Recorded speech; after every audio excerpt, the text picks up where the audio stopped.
Hi, Dominique, and welcome to another edition of The Week Ahead. How are you doing? Fine, Andrew. It's good to talk to you, as always. Same. So, quick timestamp.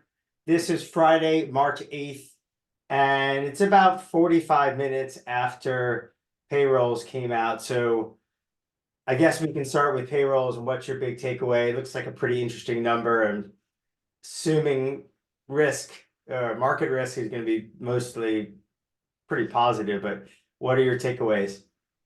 That the Fed must have an incredibly positive karma because this is a dream of every central banker.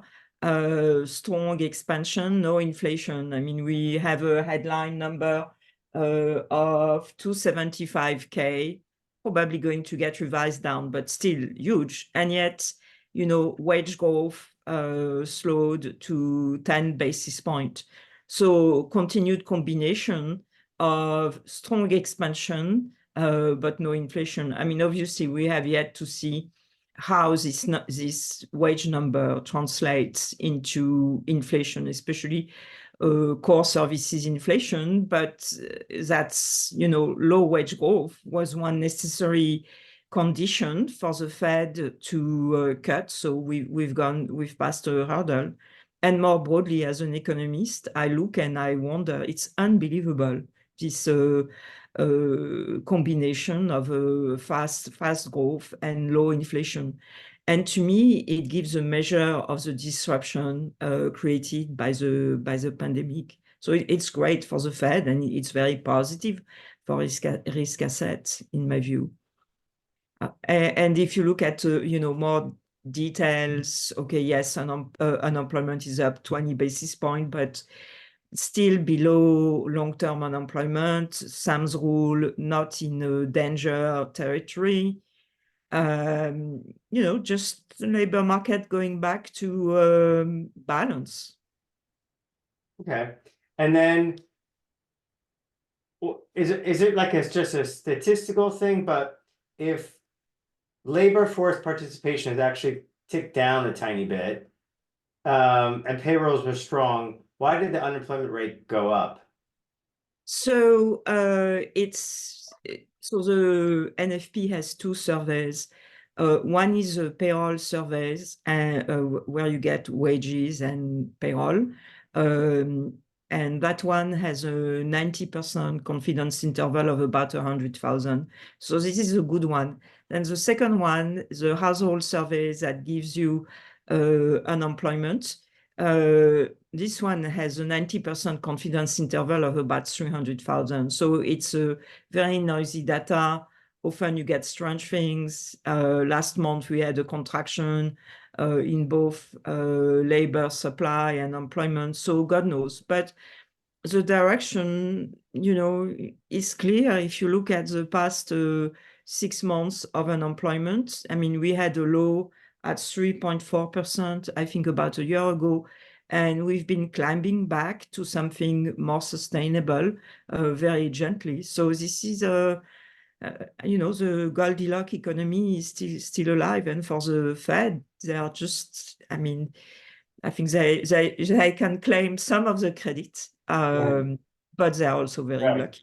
I mean, again, I think we've talked about in the past, this kind of data, this kind of level of employment, um, the fact that the incumbent president is struggling, it is Ah, amazing. But I think there's other, it's basic. In my view, it's a real wage. And that's been my frustration with all the yeah, liberals saying people don't know what's good for them. Well, liberals don't look at real wage stats. Until about a year ago, they were contracting. If you look at the Fed survey of household financial well-being, it's all in there. People have been struggling to pay the bills.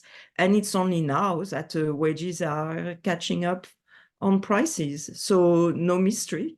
Let's see how we still have 9 months to go before the election. So let's see how things shake out. But to me, people's unhappiness makes total sense.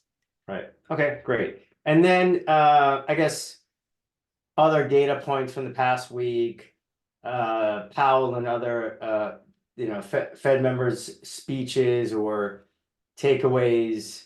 Yeah, any strong thoughts there? Not strong thoughts. I think Powell was very consistent. He said, we need more data to be confident that this inflation is continuing. I noted a few FOMC members getting a bit of cold feet on cuts, like President Bostic thinking that if the Fed cuts, there would be such an overreaction that inflation could start picking up again. President Kashkari now was thinking one or two 2024 cuts. A month ago, he was at 2 to 3, but I think today's data is probably going to reassure them. So the bottom line is the market was pricing June. I think June pricing has probably increased after It looks like, yeah, I'm just looking at work, so it's a little bit over one cut by June. Yeah, I don't think May cut is likely because between now and May, we only have 2 more PC prints. And remember, for the Fed, it's about more good data.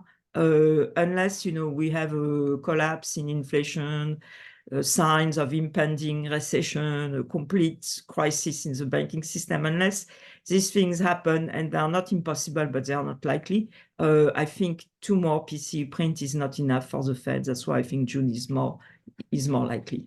Right. And if we put it down to like specifics on probabilities, your probability for a hike in June or by June You mean is, sorry, a cut by June is what? I would say 2/3, 75%. It's a solid base case, and the risk are skewed more towards later cut than earlier ones for the reasons I've just explained. Right. And then a June cut and a July cut to sneak that in without getting too close to the election makes kind of sense to you. I've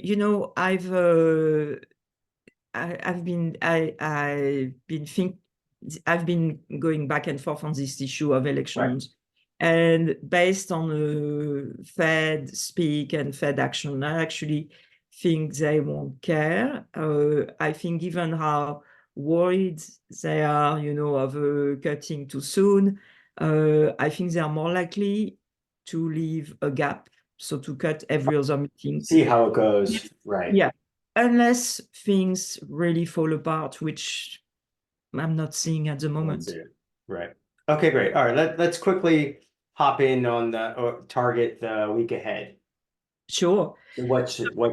Obviously we're going to assume probably it's going to be today will be pretty positive for markets or risk, certainly equities in the US. So for next week, what are the key events, data points, speeches, etc.? So, I mean, it's a CPI and PPI week. So by the end of the week, we will know where PC is likely to come out. The market consensus all seem reasonable to me. That said, the headline number doesn't give you where PC is likely to be because you have little data quirks like medical services, very different in CPI and PC. You have to look at PPI. Basically, you need to look under the hood of the releases to have a sense of where PC is likely to come out.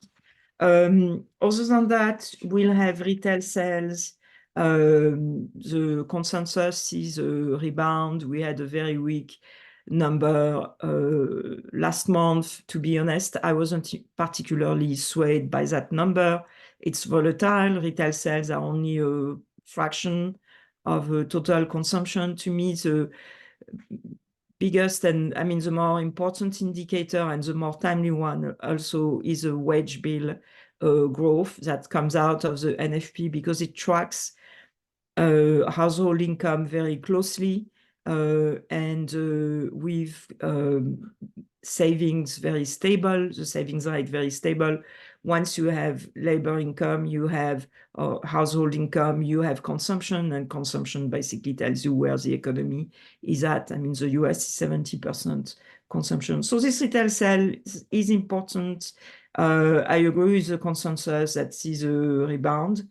Other than that, we will have the University of Michigan Consumer Confidence number. The consensus is a survey moving sideways. Possible, given that confidence survey is more influenced by inflation numbers. If inflation is really slowing, we could have a positive surprise there. Other than that, we will get business surveys, the Empire, which is a New York Fed manufacturing survey, which has had a lot of data issues since the pandemic, so very noisy number. NFIB survey, where I'll be looking for a stabilization of the hard data part of the survey rather than the opinion part. Industrial production consensus is no change, and I agree. Industrial production is going nowhere. We have this extraordinary expansion of construction of factories, due to the administration industrial policy, but we are not seeing an expansion in manufacturing production. And then, of course, the jobless claims. But as again, I think it's going to be a May release because the labor market, as we see, is still super strong. Right. Okay. Awesome. Last one, just for headline grip. What do you think of this potential like TikTok ban or divestiture from the Chinese parent? Do you think? Because I don't understand. They talked about this before, and then a lot of people, I don't know, maybe even more left, that saw this as an affront against young people, even though a lot of people view this as something else. But is there a lot more bipartisan support now for this? Well, it's a bipartisan bill. I forgot what's the number, but just It about said like 50-0 on whatever, at least on the committee. group that recommended it. Yeah. I mean, all I can say is China bashing is definitely one topic where we have bipartisan consensus. How it will tilt the race, I'm not sure. Probably not having much of an impact. So from a macro perspective, no direct impact on inflation, more a sense of a future policy direction, which is the same whether we get another Biden administration or a second Biden Trump administration. Right. I know that Liang, Mirza, and even Neo were looking at some, like, I guess, like post-election dollar China upside ideas, which I think doesn't seem like a rush, obviously, with election still quite ways away, but those could be interesting trades. And I know vol skew is pretty low. And if Trump does win and is very aggressive on tariffs, that could be a significant impact, or one way to offset it, obviously, would be a much weaker currency. So I guess that's something to look out for. Definitely. In fact, my elections monitor has a chart showing the relationship between Trump's odds of winning and the slope of the CNY option. Yeah. That's cool. So talk about a good segue. That is definitely worth checking out. I'll just quickly go through a few of the pieces of just one more thing, and we need to make a pitch for Sam's model, because he was spot on, and his models, his inflation and FP models are really working well. That is a great point. So 100%, a lot of people talk about the AI or ask us about the AI and model work that we're doing. And this prediction model that we've implemented, well, Sam's implemented, that has been amazing, and the feedback we've gotten is fantastic. I would implore all of our pro clients to actively read that stuff, and if you guys had feedback on how we can better deliver it, how we can look at other ways of incorporating which assets could be most impacted around back testing. Very happy to hear all those ideas and would encourage that. Just quickly going through some of the ideas, some of the pieces from this past week. The Henry's developed market rates PCA model. The performance is now for open trades are now 90% in the money. So that is certainly worth 100% checking out. Getting great feedback on the China growth tracker, or the updated China growth tracker, with much more real-time inputs that we have in that. People are finding it very useful. Again, like the Global Rates Weekly, highlighting all the trades we have and some of the stuff that we've been taking profit on, which was, especially on the back end, obviously looks like that was pretty good timing. On FX trades, I know we had this long dollar bias. We closed that long dollar bias. We did also move recently on the EM FX side to a bearish dollar view versus EM, more high beta, high yielding ones. And that looks like probably a pretty good trade today. Euro Swiss, that trade has continued to perform very well. We moved up our stop loss. Some question, Dominique, you get a great piece on will the residential recovery end disinflation? And there's a lot of great pieces this week. So I recommend everyone to check that out. And obviously any feedback, as we always like to say. Dominique, thank you so much for everything. And any parting words? No, good luck, everybody. Please send us feedback, negative feedback, especially helpful. So yes, I hope we get to hear from our listeners. Great. Okay. Good luck, everyone. Have a nice weekend too, or a week ahead if as you get on the weekend. Thanks. Bye.